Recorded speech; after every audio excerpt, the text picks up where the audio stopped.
Katuwang ng sambayanan sa pagbibigay kaalamang pangkalusugan. Doctors Online. Hatid ay libreng konsultasyon sa Himpapawid. Doctors Online. Kinilala bilang Best Science and Technology Program at itinanghal na Best Public Service Program sa 14th KBP Golden Dove Awards. Doctors Online. Kumonsulta na.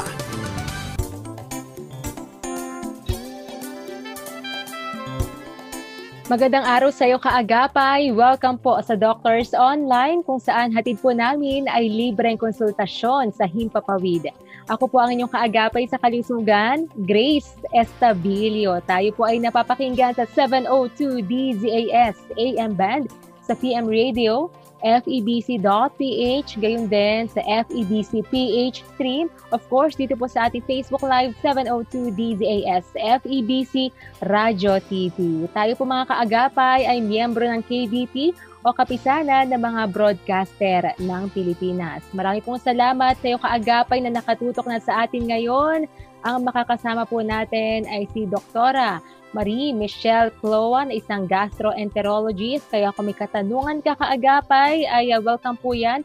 Ipadala nyo lamang po dito sa ating Facebook Live. Ayan, salamat po sa ating teammates na umaalalay sa atin ngayon. Kina Kael Garcia, kay Nathaniel Peralta, kay Kuya Reggie Villena, Benjo Morano, and JV Tabua Control. Thank you so much din kay Wen Balatukan ng RTV staff po natin at kay Kuya Rafi Bardoquillo ng Broadcast Engineering Team. Nagpapasalamat din po tayo sa mga kasamahan natin sa Bukawe Transmitter site kina Kuya Hezek, Nanay Nori, Ate May, Kuya George and Kuya Ray Cristobal, Kuya Julie, Kuya Zaldi, and Pastor Edward. Maraming pong salamat at hello rin sa mga kaagapay natin sa 1062 DXKI.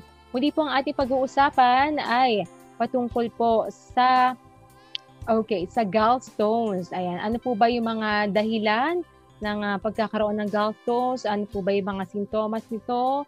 Ano po ba ang mga paraan para po ito ay magamot? Ano ito po ba ay life-threatening kapag lumala? Yan po yung ating pag-uusapan with Dr. Cloa. Kaya, ngayong hapon, i-welcome na po natin. Hello po, good afternoon, Doc Michelle. Hello, good afternoon, Grace, at sa mga nakikinig sa atin ngayong araw na ito. Happy New Year po! Yes, Happy New Year, Doc. Kamusta po ang inyong celebration na inyong New Year? Simple pero makabuluhan, no? Kagaya ng lahat ng mga Pilipino ng taon na ito. Simple lang yung paghahanda natin pero meaningful kasi kasama natin ang pamilya. At nagpapasalamat naman po tayo kay Lord dahil tayo po ay kanyang iningatan. Doc, tayo rin po ay napapakinggan worldwide, kaya hello po sa mga kaagapay natin na mga overseas Filipino workers na nakatutok po sa atin ngayon. Gayon din sa mga mahal po natin na senior citizen. Hello po and good afternoon sa inyo. Okay. Hello po. Good afternoon, good evening, good morning sa mga ating mga FW listeners at sa ating mga seniors.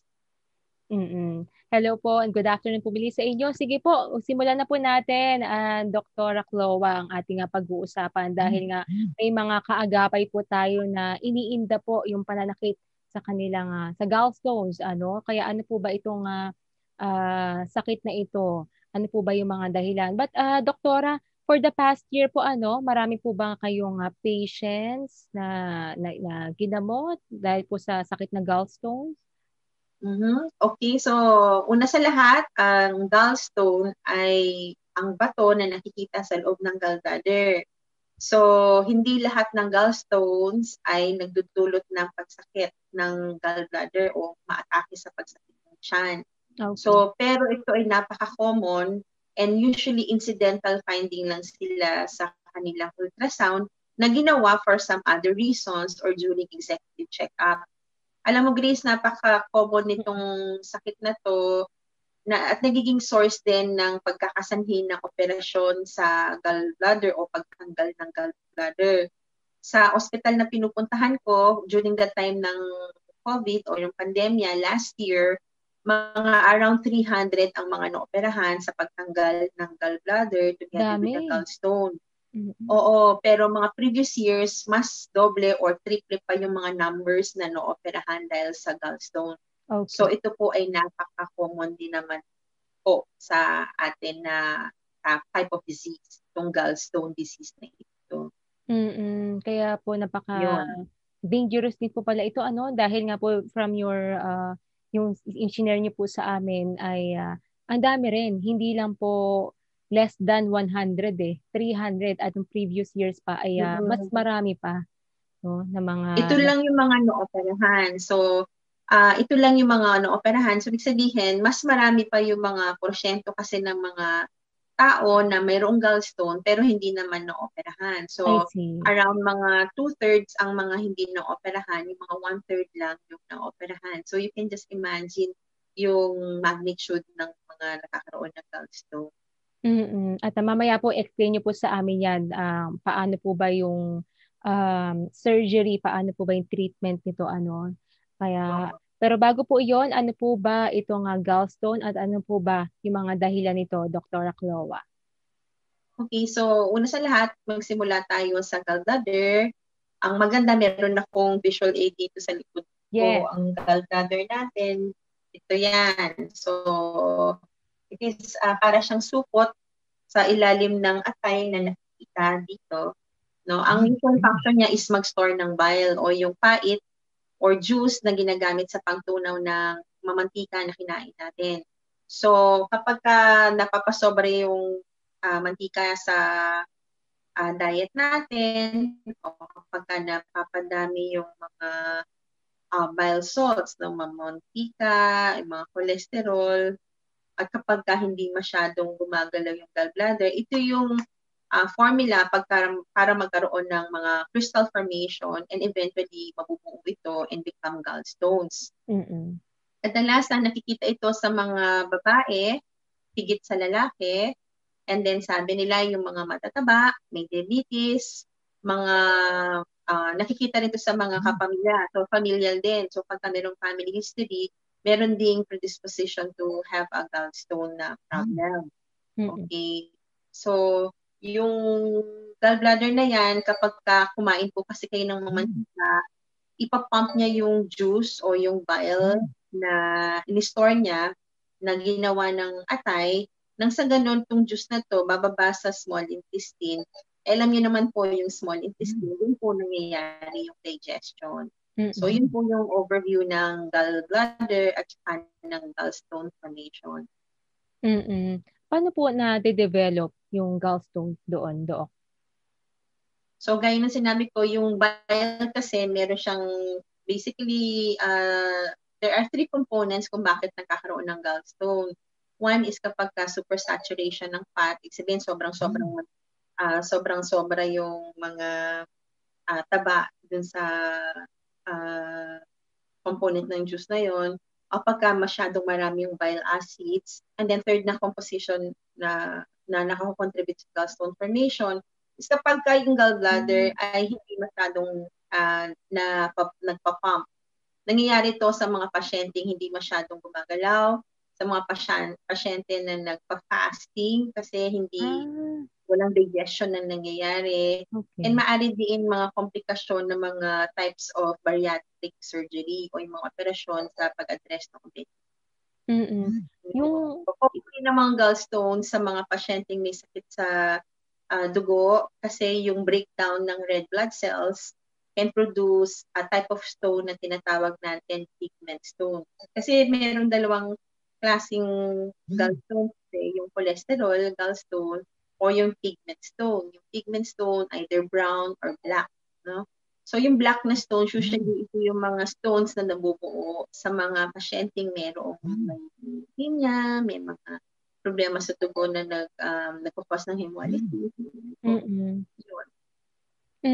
So mga at least may nasabi natin may iba't ibang klase ng gallbladder stone. Di ba yung gallstones, ito po yung mga maliliit doktora.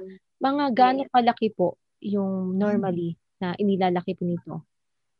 Usually yung gallstone sizes can vary from less than 1 centimeter. Minsan maliliit lang, mga 0.2 centimeters.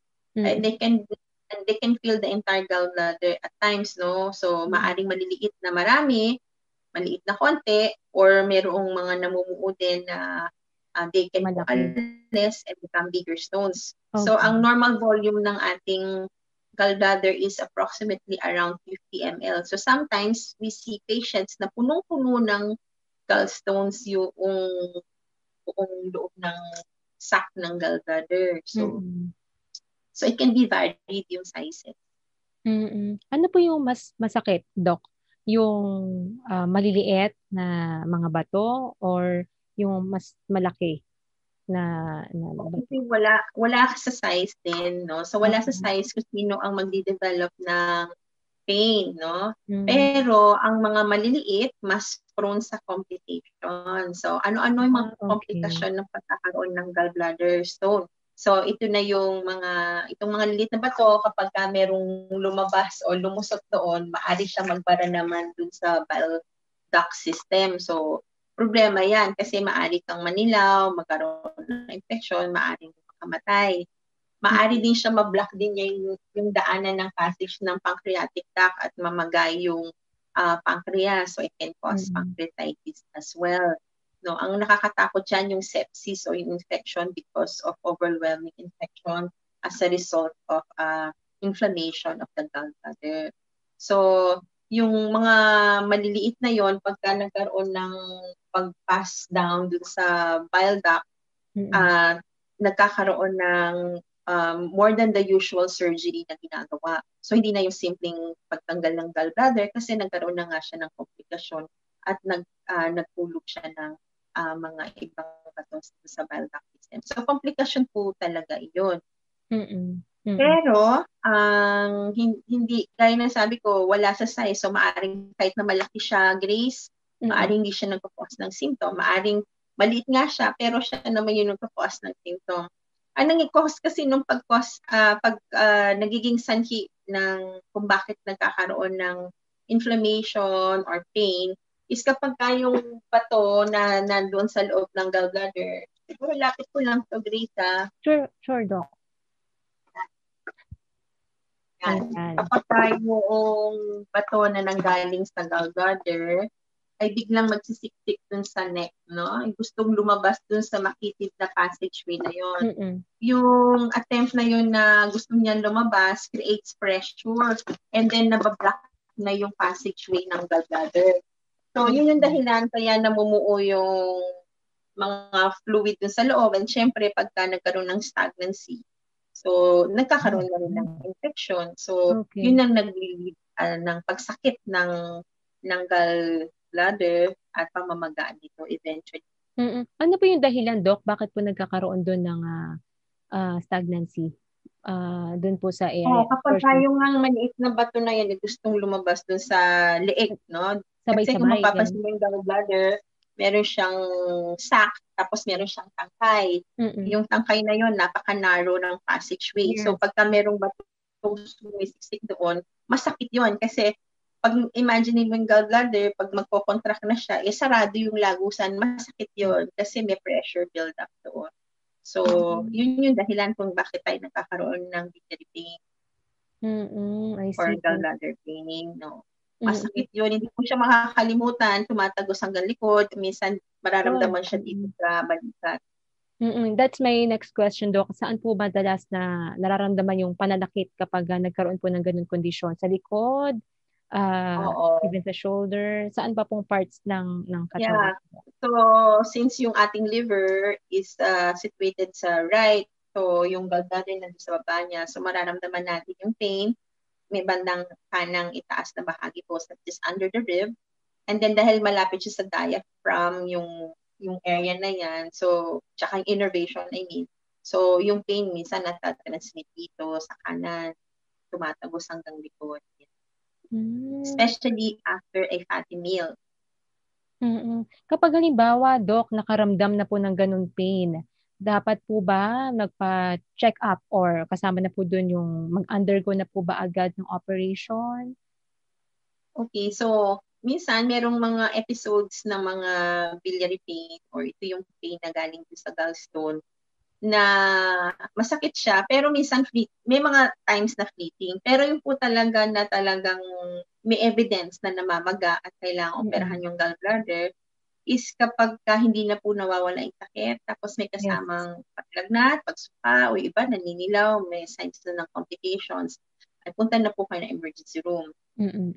Sometimes, hindi naman kailangang umabot dun sa mga sobrang sakit, may lagnat, naninilaw, para pumunta ng emergency room.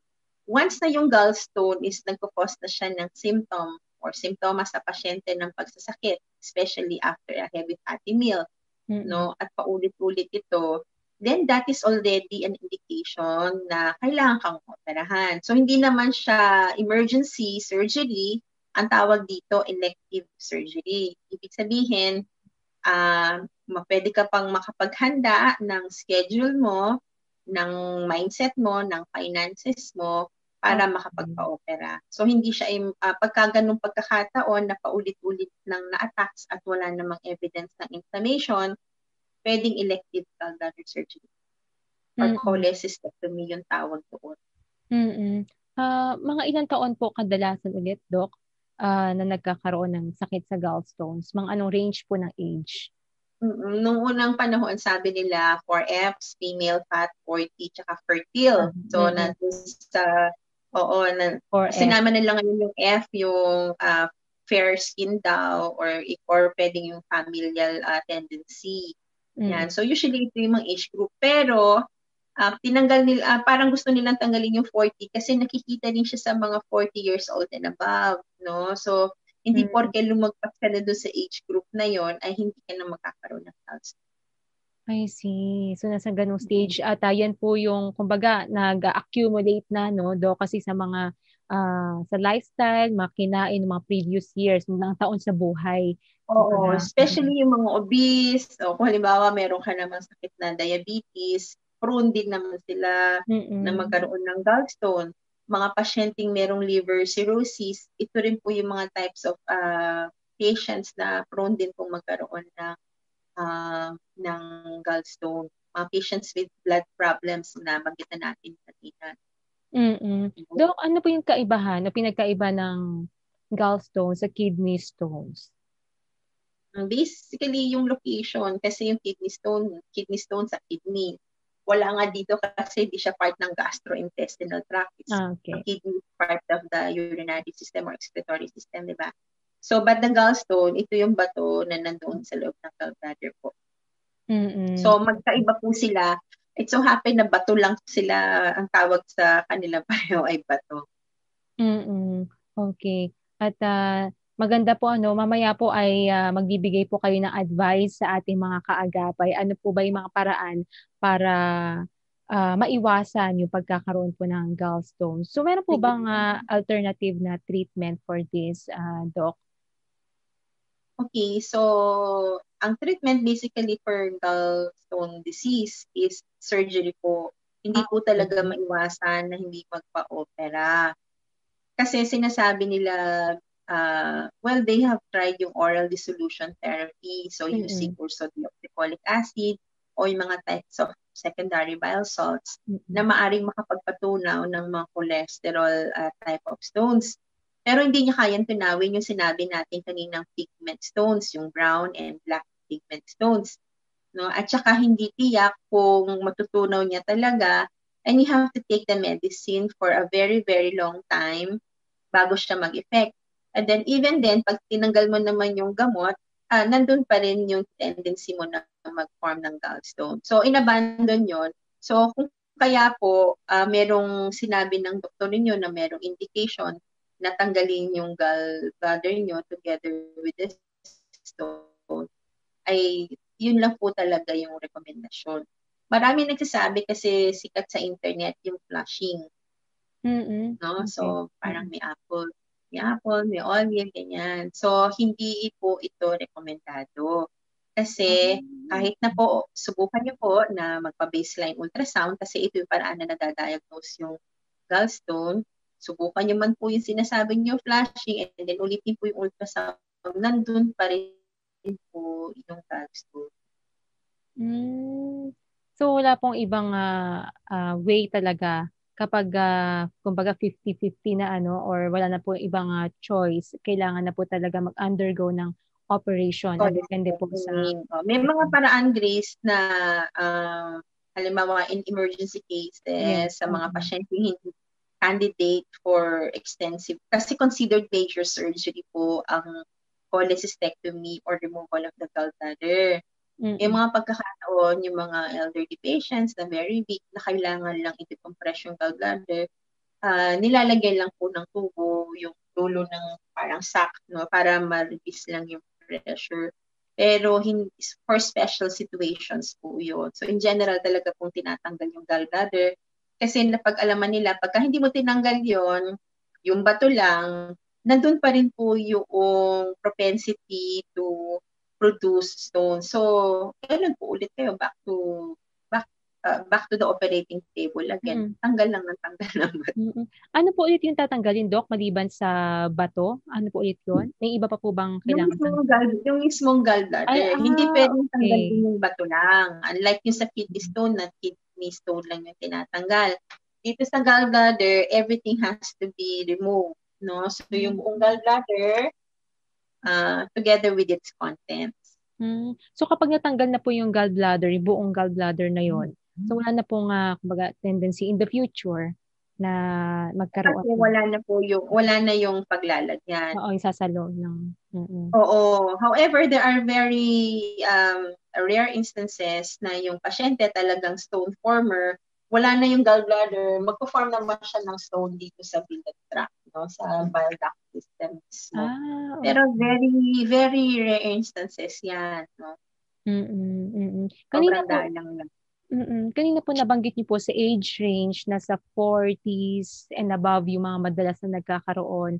Pero Doc, meron pong ilang incidents na may mga kabataan po na nagkakaroon ng gallstone.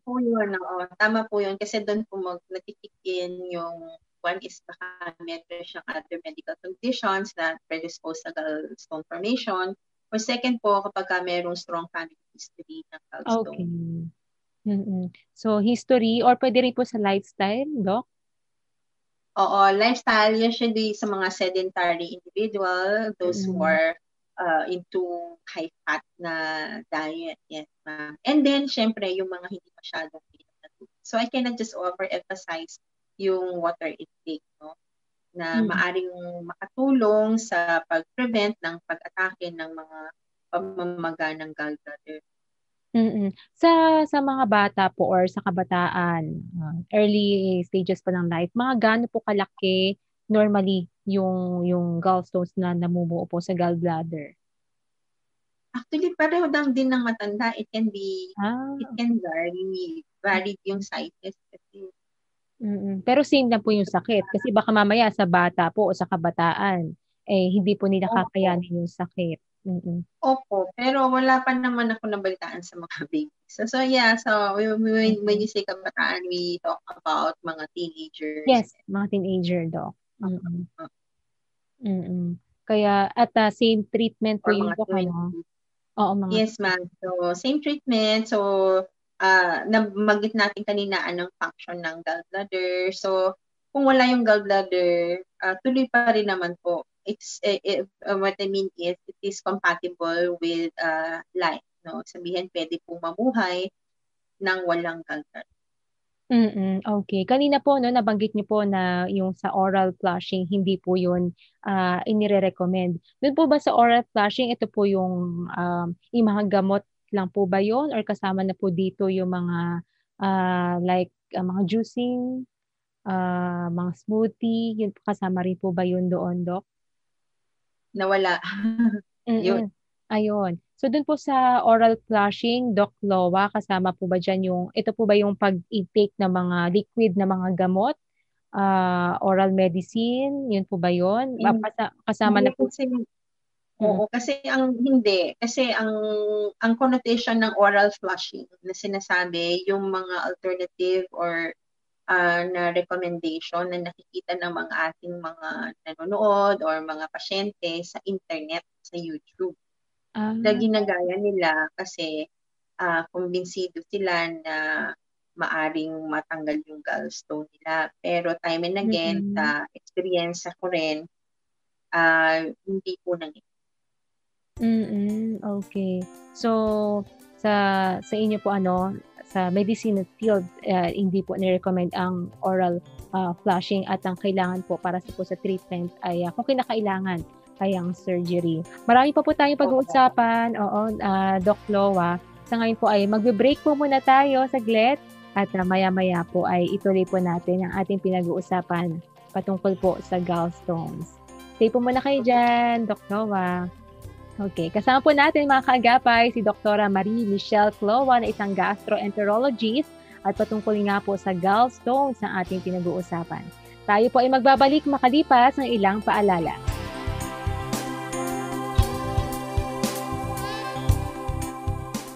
Doctors Online, ang health center ng bayan. Health Tips. Ang gastroparesis ay isang rare medical condition na mabagal na pagtunaw ng laman ng stomach na nagre-resulta ng pananakit ng tiyan, nausea at pagsusuka. Ayon sa American College of Gastroenterology, ang diet ay mahalagang bahagi ng natural treatment para dito. Narito ang mga paraan na dapat maging parte ng iyong diet sakaling nakakaranas ng gastroparesis. Una, mag-focus sa nutrient content ng kinakain. Ang mga may gastroparesis ay madaling makaramdam ng pagkabusog. Mahalaga na sa bawat piraso ng kinakain ay may nutrients na kailangan ng iyong katawan. Halimbawa na lang ang pagkain ng lean meats, itlog, lutong gulay, saging, patatas at yogurt. Iwas-iwas muna sa mga cookies, cake at chips na mababa ang nutrient content. Iwasan din ang high-fiber foods dahil mahirap itong madigest gaya ng whole grain cereals, dried beans, nuts and seeds, lettuce at iba pang leafy greens, apples, berries at oranges. Kumain ng 5 hanggang 6 na beses na small meals sa bawat araw. Ibig sabihin, kumain ng kaunti pero madalas. Mas mainam itong matunawan kumpara sa pagkain ng sobra sa agahan, tanghalian at hapunan. Iwasan din ang mahirap nguyain na pagkain gaya ng popcorn, corn, mani, broccoli at seeds. Anything hard to chew is also difficult to digest. Maaari ding subukan ang paggamit ng blender para sa ibang solid food. Makatutulong din ang paglalakad o hindi muna pag-upo pagkatapos kumain. Mas mai-improve kasi ang digestion kapag ginawa ito. Panghuli, iwasan na ang pagkain ng fatty foods dahil ito ang nagde-delay o nagpapatagal ng digestion. Ang health tips na ito ay mula sa healthgrades.com at hatid ng 702 DZAS, FEBC, Radyo TV. Doctors Online.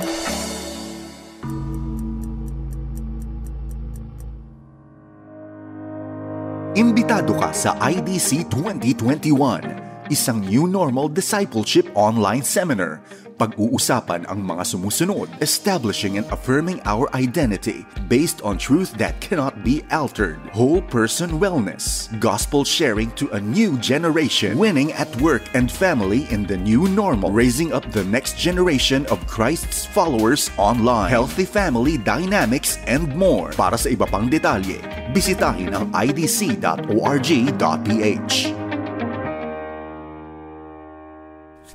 Beso, mag-alcohol ka.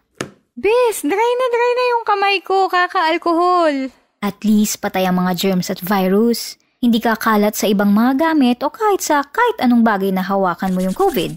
Maigi na yung sure tayo, Bes. Hindi naman mahirap gawin, di ba? Maging responsable, maging ligtas, sarili ay pangalagaan para COVID-19 ay malabanan. We heal as one. Isang paalala mula sa PCOO, DOH, KBP at ng himpilang ito. Ito ang FEBC Philippines. Ito ang aming pahayag. Ikaw ay Diyos, Panginoong Jesus.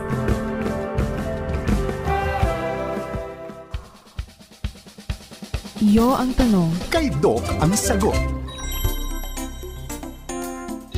Nagbabalik po ang Doctors Online dito sa 702 DZAS FEBC Radio TV, Agapay ng Sambayanan. Ako po ang inyong kaagapay sa kalusugan, Grace Estabilio. Napapakinggan po tayo sa 702 DZAS AM Band, sa PM Radio, febc.ph, FEBC Stream, gayon din sa Facebook Live 702 DZAS FEBC Radio TV. Kung kakabukas mo pa lamang ng iyong radyo, kakatune in mo pa lamang, kakabukas ng internet, patungkol po sa gallstones or cholecystitis ang ating pinag-uusapan with Dr. Marie Michelle Clowan, isang gastroenterologist. At ready na po siya muli. Hello po, good afternoon, Doc Michelle. Hi, good afternoon, Grace. At muli sa mga nakikinig sa atin ngayon, ang topic natin is gallstone o ang tawag namin, Grace, is cholecystolithiasis. So, medyo mahaba. Okay. So, siguro mas maikling term yung cholecystitis. Tama po ba, Doc? Cholecystitis, kapag merong by the word itself, kasi may itis na siya, so may inflammation. So, I yun see. yung pagka-namagan siya. Okay. So, siguro, for brevity, gallstone na lang. Gallstone. Doc, paano po ulit na na-form or nabubuo ang gallstones at paano po ba ulit ito na da-diagnose? So, ang gallstone ay may mga conditions kung paano ito nagpo-form. Una sa lahat, ito kapag hindi maganda, siguro simplihan na lang natin, kapag hindi maganda yung quality ng bile, plus hindi masyadong maganda yung galaw ng gallbladder, ito yung conditions kung kaya nagkakaroon ng crystals and then eventually nagkakaroon ng bato sa loob ng abdo. So, ang mga risk factors for having gallstone, yung sinabi natin kanina na female, fat, 40, fertile, or fair ang complexion, or merong family history. Pero yung 40, sinabi natin na hindi ibig sabihin na 40 ay hindi na pwedeng magkaroon ang more than 40 years old or pwede rin na magkaroon ng mga kabataan. So yun lang yung mga rough na gauge kung sino yung mga predisposed. Pero may mga ibang conditions din na nabanggit tayo. So, syempre yung mga patients who have diabetes, patients who have blood problems, no, yung mga may hematologic problems, patients who have liver cirrhosis, or patients who underwent special types of surgery that's predisposed them to gallstone formation. May nabanggit din po kayo kapag may mga yung obese or obesity, pati po yung kapag nag-i-skip ng meal or fasting, kasama po ba yun, Doc? Prolonged fasting. Prolonged fasting na hindi na gumagalaw masyado yung gallbladder. So, tumitining, no? So, nag-stay lang doon yung juice. Diba? Ang sabi natin, ang gallbladder is active sa role niya sa digestion. So, it pumps out the juice or the bile or yung pait na tinatawag natin out of the sac. So, para makatulong sa digestion. Kung nakaka-contribute po sa pagkakaroon ng gallstones, yung prolonged fasting, ano po ba ang nire-recommend nyo na dapat yung haba lang po ng pagsasagawa ng fasting, Doc? Mga ilang araw, ganon? Wala namang nakalagay sa data kung gaano katagal, no? So sinasabi lang nila siguro when you say prolonged fasting, we're talking about yung mga days, no? Hindi yung sinasabi na intermittent fasting lang sinasabi na uso ngayon, di ba? So we're talking about days, no? Yung pangmatagalan na hindi. Doc, how about po yung mga buntis o mga preggy? Oh yes, pregnant women also are predisposed kasi nga may mga hormones at play kung saan naapektuhan din yung galaw ng gallbladder at saka yung quality ng bile juice nga na sinasabi. Paano po yun, Doc? Gusto natin na bile, Grace, para lang maalala o makorelate ng mga nakikinig sa atin. Yung sinasabi kong bile o yung quote-unquote juice na sinasabi ko, ito yung nilalagay po natin na kulay green sa papaitan. So, para mas makonect po natin. Okay. Salamat po, Doc. Sa pagpapaliwanag po na yan. So, kanina po, napag-usapan po natin yung gallstone surgery. Isa po yun sa pamamaraan para po matreat yung patient na may gallstone. So, after po noon, ano po yung magiging effect noon sa patient after po ng gallstone surgery? Oo, so kasi ang sinabi natin kanina, ang operasyon sa pagtanggal ng gallbladder, kasama na yung laman na bato niya, is yung talagang definitive treatment para sa mga may problema sa apdo. So, it is compatible with good quality of life, nabanggit na natin yun. Yes. And then some patients would develop yung mga post-operative na mga adjustment. Kasi nga, kahit paano, meron namang role yung ating gallbladder. So, it takes a period of adjustment for some people. So, yung maaring iba makaranas ng parang na-impacho or bloated, ang pakiramdam. But eventually, the body will learn to adapt. So, hindi po lahat ay nakakaranas ng mga ganito. Ibang usapan kapag halimbawa, before ka maoperahan ng gallbladder ay meron kang nararanasang pagsakit ng tiyan at naoperahan ka at nagpatuloy pa rin ng pagsakit ng tiyan. So, baka po hindi yung gallstone yung problem. So, kailangan ma-address po yung mga ganong nararamdaman after surgery para po matukoy ng doktor kung saan po nanggagaling yung pagsakit ng tiyan ninyo despite na tinanggal na po yung gallbladder. So, nangyayari po yun.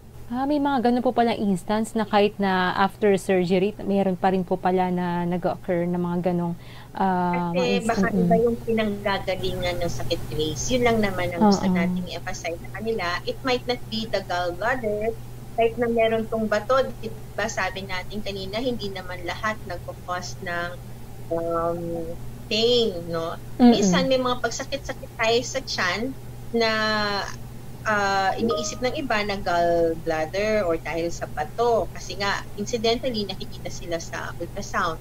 Pero, may mga pasyente na ganun nga, pero ang problema pala is ulcer. I see. Problema pala na pancreatitis. So, mga ganung mga ibang klase ng sources of abdominal pain. So, yun lamang po something to watch out for after surgery. Kung mag-persist po, so just communicate with your doctor. Mga gaano ka-regular po dapat na magpa-check up, Doc? Lalo na po doon, may mga ganong kondisyon na after surgery, meron pa ng ibang... Yes, ma'am. So, after surgery, usually ang follow-up po ng patients is 1 to 2 weeks after surgery. Okay. Para lang din ma-inspect po ng surgeon kung okay po yung sugat, kung hindi naglalagnat, walang mga komplikasyon. At kung yun nga, halimbawa, for some rare instances na magpatuloy po yung pagsakit ng tiyan. Pero kadalasan po, with the modern method, there are 2 approaches po kasi ng surgery sa gallbladder. So, yung tinatawag na traditional o yung open method, ito po yung binibiyak yung sa ibaba po ng hip natin para matanggal po yung gallbladder. And then, yung modern method po, yung tinatawag na laparoscopic cholecystectomy. Ito yung ginagamitan na, yung butas niya maliliit lamang po, mga 1 to 2 cm, mga 3 hanggang 4. And then, through those holes, nilalagyan ng parang tube na merong camera dinaw din sa dulo. And the surgeons are able to take out the gallbladder through that route. Ang advantage ng laparoscopic surgery, dahil nga tinawag siyang modern method, is madaling makarecover yung patient. No? Usually after the surgery, kumakain na yung pasyente, and then the following day uwi na.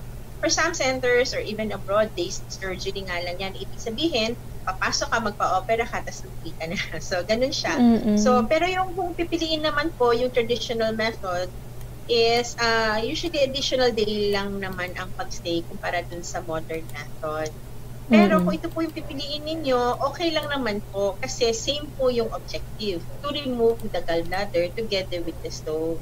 Okay, so pareho yung objective. It so happen we're just talking about yung recovery from early mobilization at saka early recovery from pains, no? Early so patients are able to early go back to work, no, compared to sa traditional. Yun. So nakakatulong po ba, Doc, even yung pag-exercise para po matunaw yung mga gallstones? Oo. Meron lang exercise, Grace. Doon sa tinatawag natin, kailangan mag-aktibo. Yung gallbladder, hindi siya stagnant. No? So, talagang ini-encourage din yung exercise as part of the regimen. So, low fat and then exercise para sa mga pasyente. Para maiwasan ang gallstone formation, if at all. So, sinasabi po natin maiwasan. Sabihin, when I say maiwasan, hindi po to zero. So, binabawasan lang po natin yung risk ninyo for developing gallstone. At kapag po hindi po, or napabayaan, hindi po na-treat, dito na po pumapasok yung nagka-cause ng infection or mas nagkakaroon po ng complication, Doc. Correct, including pancreatitis, cholelithiasis, cholangitis, gallbladder cancer even. Pwede mag-lead sa cancer ito, Doc, kapag mas lumala. Oo, kasi risk factor ang pagkakaroon ng gallstone also for developing gallbladder cancer.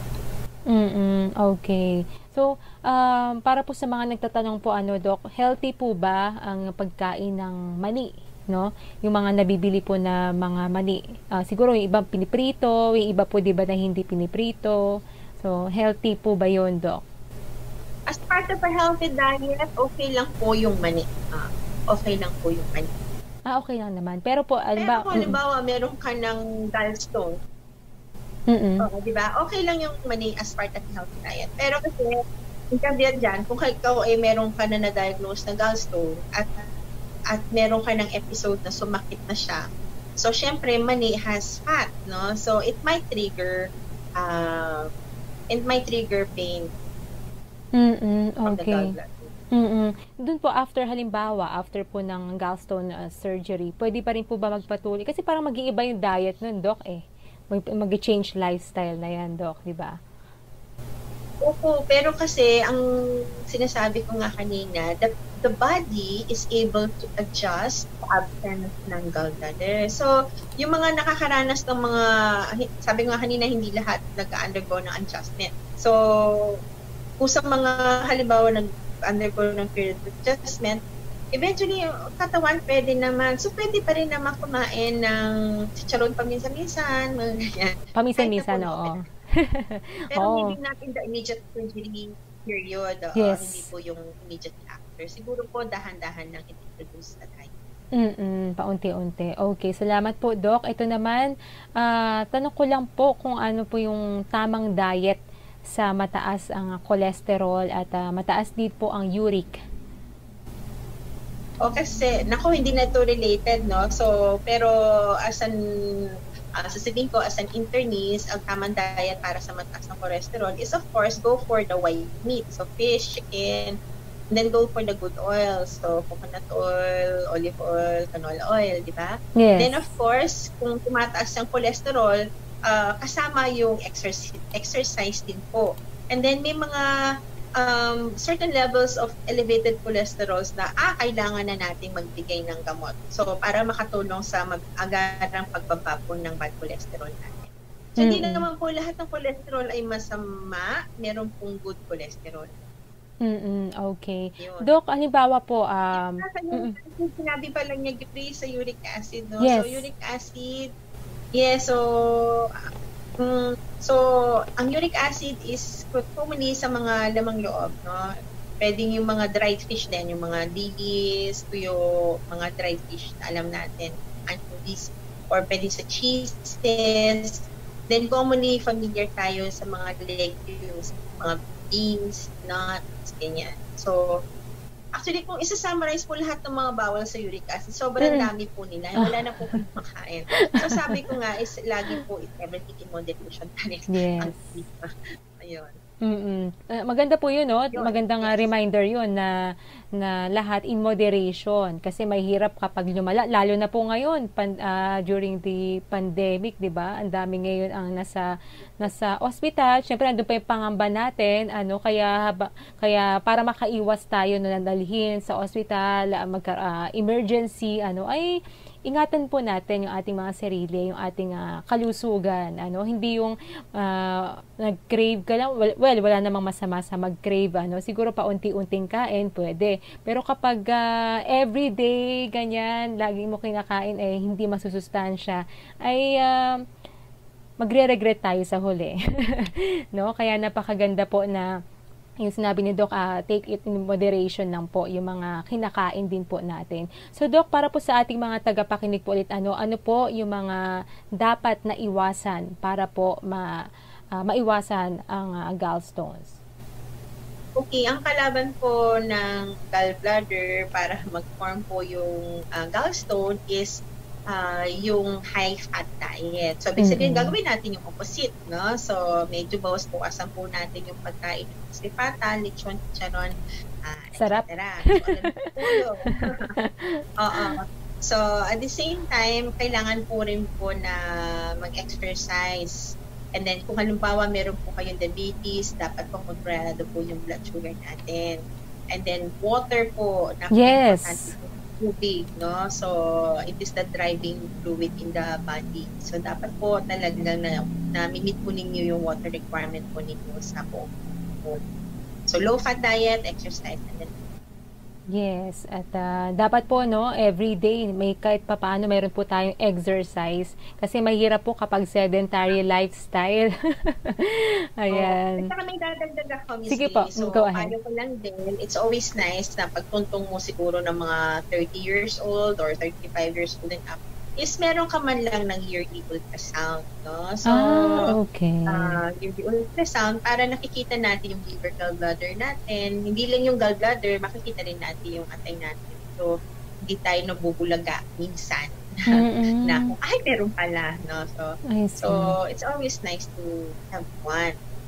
So, 30 years old. That's just my personal. So, yes. It's my personal suggestion to mga pasyente. So maganda po mga 30 years old, as early as 30 years old ay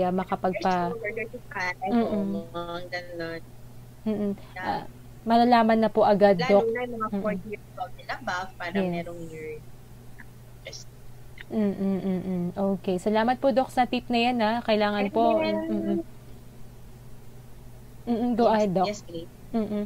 Go ahead, Doc. Naalala ko lang, Grace, sabi natin kanina na hindi lahat ng gallstones ay inooperahan at kasi hindi naman lahat nagpo-cause ng problema. Okay. So, ulitin ko lang na commonly, ang gallbladder ay ina-advise lang na matanggal sa mga pasyenteng nakakaranas ng simptomas patungkol dito. So, this type of pain you need to discuss with your doctor. Now, exceptions are yung mga halimbawa pupuntahan ng outer space. Tapos wala namang mag-o-opera sa'yo doon. So, kahit na may gallstone ka at hindi nagkakos ng pain, yan tatanggalin. May mga pagkakataon din yung mga seafarers na matagal sila sa laot. No? Yes, opo. Magtatagal sila sa laot. So, minsan ina-advise sila din na matanggal yung gallbladder nila na yung lalo na yung mga may gallstones. Kahit na walang mga nararamdaman. So, may mga lahi din na mataas din yung gallbladder symptoms na matanggal din yung gallbladder. Yun. So, yun yung mga pwede ko lang idagdag yung hapon. Okay. Salamat po, Doc, sa mga advice na po na yan. No? Para po sa ating mga tagapakinig na gusto po magpa-consult sa inyo, magpa-check up, saan po kayo pwede na matawagan, Doc? Contact details. Go ahead, Doc. Opo. So, ayaw ko lang mag-advertisement. So, but I can be found at Manila Doctors Hospital and Adventist Medical Center. So, dial niyo lang po yung mga trunk lines para ma-connect po sa clinic. Kung paano magpa-appoint. Kasi ngayon, Grace, appointment na lahat eh. So, hindi nyo na po hintayin yung oras ng clinic. So, pwede po kayong magtanong paano magpa-appoint. May ano po kayo, contact numbers or trunk lines? Sa Manila Doctors po, tama po ba? Oo, tama. Docs is 8558-0888. Yan. So, pwedeng magtanong po sa operator na lang. And then sa Adventist Medical Center Manila, it's 8525-9191. Paulit po. Thank you po. Pwedeng paulit pa po na isa pa para po sa makaagapay po natin. So, sa Doctors Hospital, ang trunk line po is 8558-0888. Sa Adventist Medical Center Manila, dito sa May Buendia, is 8525-9191. So, maraming salamat. Okay. And with that, maraming pong salamat, Doc Loa, sa inyo time na binigay po sa amin. Yes, maraming salamat din sa pagkakataon na ito. Nakapagbigay tayo ng edukasyon, informasyon sa ating mga suki dito sa DZAS, Doctors on. Yes. Thank you so much po ulit, Doc. Ingat po kayo palagi. God bless you and Happy New Year, Doc. Happy New Year. Happy New Year, Kate. Bye-bye. Bye po.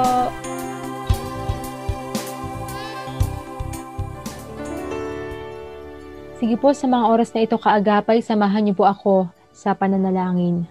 O Diyos, aming Ama, pinupuri ka po namin at pinapasalamatan sapagkat kayo ang Diyos na banal, makapangyarihan at may kakayahan na magpagaling ng anumang karamdaman.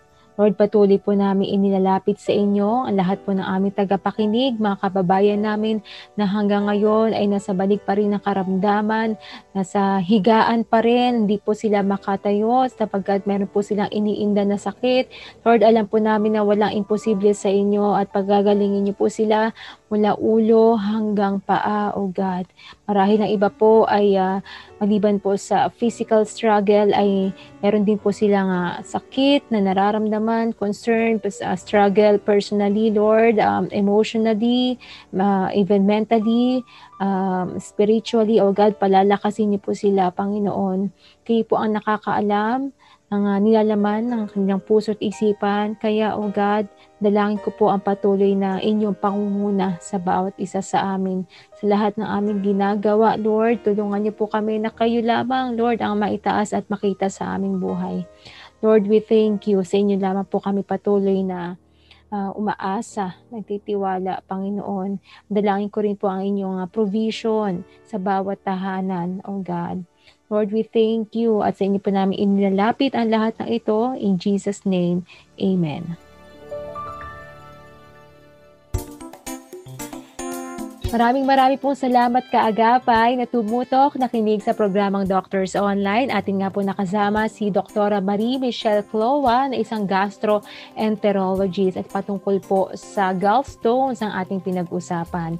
Sige, bago po tayo magtapos, binabati po natin na ilan sa mga kaagapay natin na tumutok ngayong hapon. Hello po kay Kuya Ray Bondoc from London na lagi po nakikinig sa atin. Si Ate Karen Damian, good afternoon. Rosalinda Manzano, si Nanay Nora Cabantog, Nanay Edith Paglinawan, good afternoon po sa inyo. Kay Kuya Vic Valparaiso, yan, magandang hapon sa inyo. Gayon din kay Gay Ramirez Katangay, Fatima Lourdes, nakikinig din po sa atin Malu Santos, si Tatay Renato Del Rosario, magandang hapon po sa inyo. Antoy Rivera, Josh Ruben, ayan, si Josie Galia, Jody Padilla, Tezi Marzan Apar na nakikinig from Nicosia, Cyprus. Si Mariz Baladon, Neng Sandoval. Yan, happy listening din kay Rowena Aldamar. Gayon din kay Renelyn Bricia. Yan, salamat po sa inyo.